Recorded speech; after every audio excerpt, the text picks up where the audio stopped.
Hello मित्रों, आपने तत्वों टकावारी नक्की करता आवड़ी गયું તમને અણુસૂત્ર નક્કી કરતા આવડી ગયું છે, પ્રમાણસૂચક સૂત્ર નક્કી કરતા આવડી ગયું છે। તો એની થોડી પ્રેક્ટિસ કરીએ એટલે બધું તમને કમ્પ્લીટ ખ્યાલ આવી જાય। તો જો એક કાર્બનિક સંયોજન છે, એક કાર્બનિક સંયોજનમાં કાર્બન અને હાઇડ્રોજનના ટકા અનુક્રમે 52.2% અને 13% છે। એટલે કે 52.2% કાર્બન છે અને 13% હાઇડ્રોજન છે। તો આ સંયોજનનું પ્રમાણસૂચક સૂત્ર નક્કી કરો। જ્યારે પણ તમને પ્રમાણસૂચક સૂત્ર અથવા અણુસૂત્ર નક્કી કરવાનું કે તો તત્વ કયા કયા છે, તો કે કાર્બન અને હાઇડ્રોજન। કાર્બનના કેટલા ટકા છે, તો કે 52.2% છે। હાઇડ્રોજનના કેટલા છે, 13%। ટકાનો સરવાળો હંમેશા 100 થવો જોઈએ। તો જો 52.2 અને 13 આ બંનેનો સરવાળો કરો તો 100 થશે? નહીં થાય। 52 છે, બરાબર છે। 52 ને 3 55, 55 ને 10 65, તો 65.2 થાય છે। આ બંનેનો સરવાળો 65.2 થાય છે, 100 થતો નથી। એટલે કે 100માં જેટલા ખૂટે એટલા ઓક્સિજન હશે।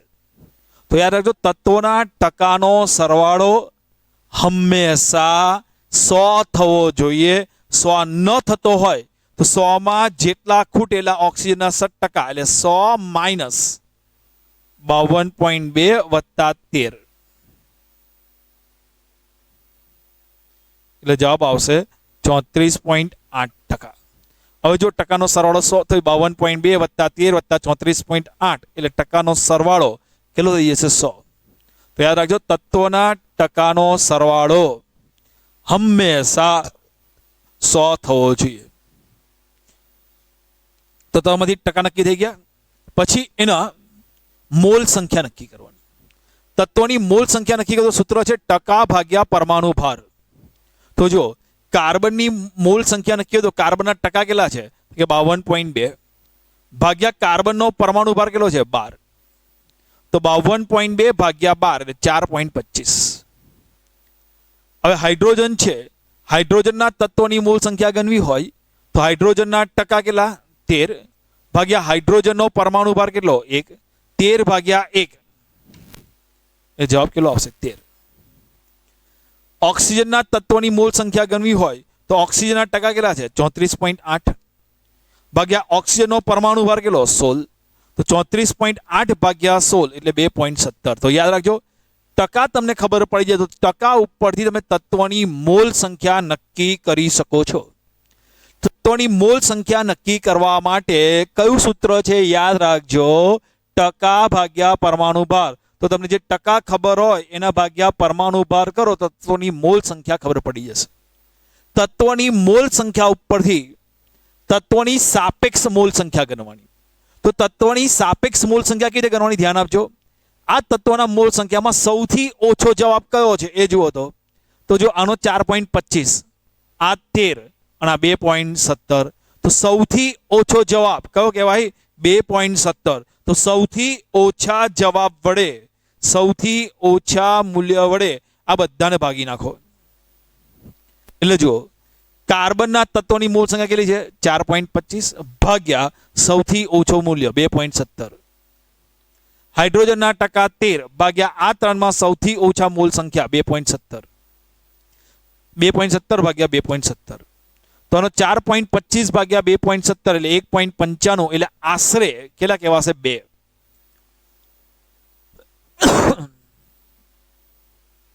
13 ભાગ્યા 2.17 એટલે આશરે કેટલા કહેવાશે 6। 2.17 ભાગ્યા 2.17 એટલે 1। આ તત્વોની સાપેક્ષ મોલ સંખ્યા એ પૂર્ણાંક સંખ્યા છે 2, 6, 1। તે પ્રમાણસૂચક સૂત્ર દર્શાવે છે। તો પૂર્ણાંક મોલ સંખ્યા।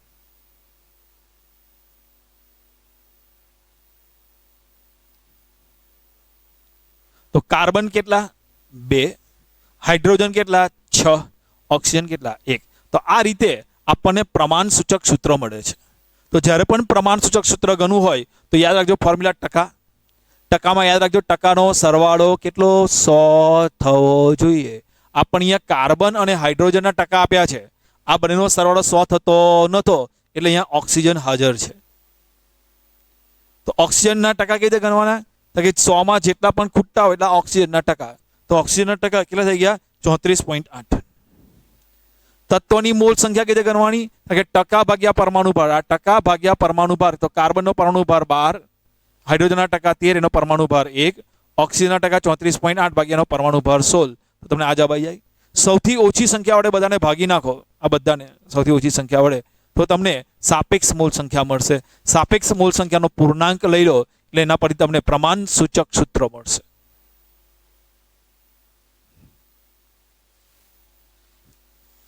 બીજો જોઈએ કે ભાઈ એક સંયોજનમાં 26% પોટેશિયમ છે, 35.4% ક્રોમિયમ છે અને 38% ઓક્સિજન છે. તત્વના ટકા તમને કહી દીધા. જો સંયોજનનો અનુભાર તમને આપ્યો છે 294 હોય, તો સંયોજનનું પ્રમાણ સૂચક સૂત્ર નક્કી કરો તથા આણ્વીય સૂત્ર એટલે અણુસૂત્ર નક્કી કરો. ચલો, તત્વો કયા કયા છે? પોટેશિયમ, ક્રોમિયમ અને ઓક્સિજન છે. કયા કયા છે બોલો? તત્વો કયા કયા છે? પોટેશિયમ, ક્રોમિયમ અને ઓક્સિજન છે. ટકા તો જો પોટેશિયમના ટકા કેટલા આપ્યા છે? 26%. ક્રોમિયમના ટકા કેટલા આપ્યા છે? 35.4. બદલીને આપણે 36 કરી દઈએ છીએ.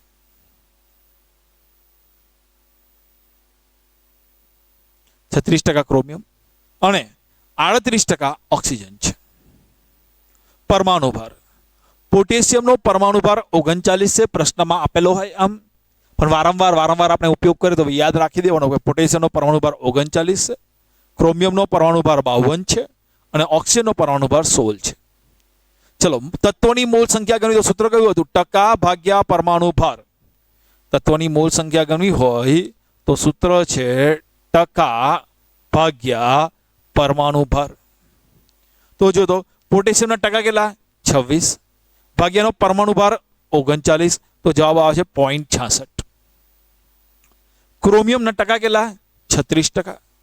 પરમાણુ ભાર કેટલો? 52, તો 36 ભાગ્યા 52 0.69. ઓક્સિજનના ટકા કેટલા? 38%. પરમાણુ ભાર કેટલો? 16, તો 38 ભાગ્યા 16 2.375. તો આ તત્વોની મોલ સંખ્યા મળી ગઈ. હવે જે તત્વોની સાપેક્ષ મોલ સંખ્યા, જો તત્વોની સાપેક્ષ મોલ સંખ્યા ગઈ તો આમાંથી સૌથી ઓછું મૂલ્ય હોય એના વડે બધાને ભાગી નાખો. તો સૌથી ઓછું મૂલ્ય 0.66, 0.69, 2.375 માં સૌથી નાનું મૂલ્ય કયું છે? 0.66.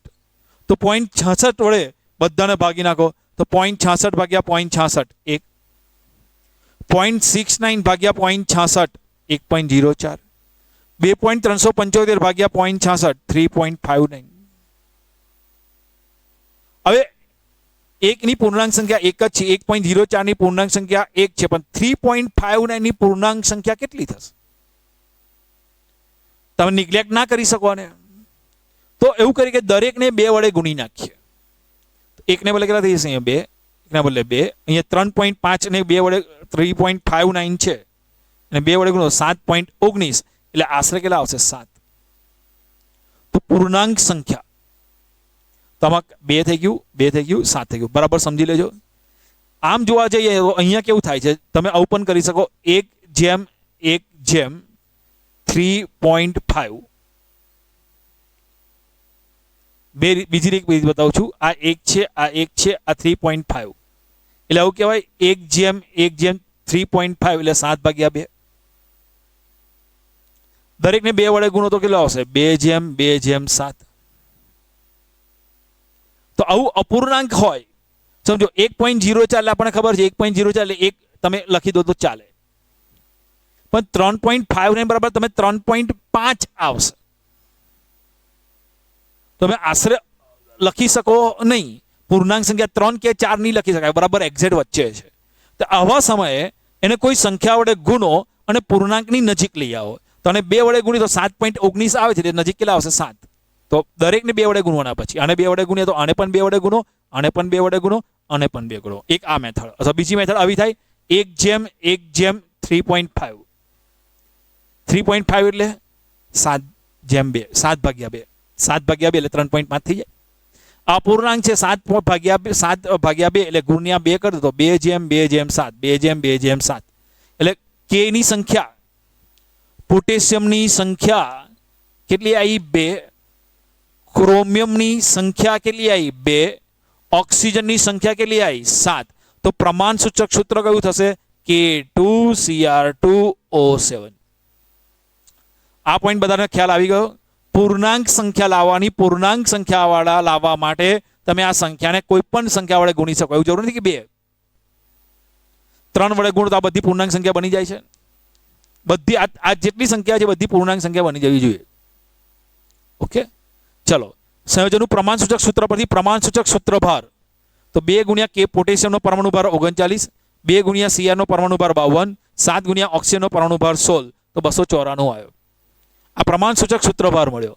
તો n નક્કી કરવા માટેનું આવું સૂત્ર છે, અગાઉ આપણે ભણી ગયા હતા. n = અનુભાર ભાગ્યા પ્રમાણસૂચક સૂત્ર ભાર. સૂત્ર છે યાદ રાખજો, n = અનુભાર ભાગ્યા પ્રમાણસૂચક સૂત્ર ભાર.